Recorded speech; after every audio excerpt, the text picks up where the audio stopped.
halkan waxaan doonayaa ku duubo tixgabayaad xitaa gabayga aan doonayaa kaga qayb galo silsilada inoo bilaabay abwaankeenii Axmed Idle magaceedu ahaa dawladnimo maxay tahay marka dhageysi haboon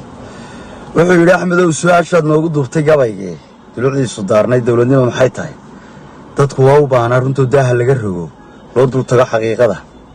anna waa ku diirsaday oo diyaar jawaabtuna qaar baa sadidayo diidan sheegitaankii deyrka dabadda soo xidha ayaanay ka daadanay afartaa dadii iyo deelkii ma laasimay afar kalena gabaygii iyo heestii la soo diray hadduu joojo maansada hoosna ugu daadago dawladnimo waxay tahay shacabka isku duubane daralley wadayaal haysta maamul daacada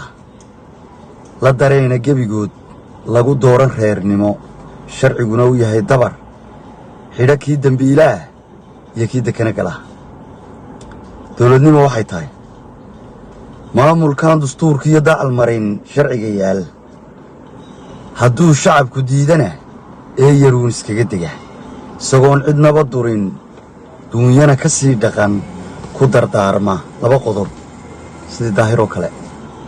madaxweynihii daahir yaale kaahinaad baan halka uga salaamaya waxa weeye wuxuu ka tegey dhaxal siyaasadeed ku dayasho mudan kolley aan dhallinyartana leeyahay ilaahay halkaa idin gaarsiiyo halkaa ka wada salaamantii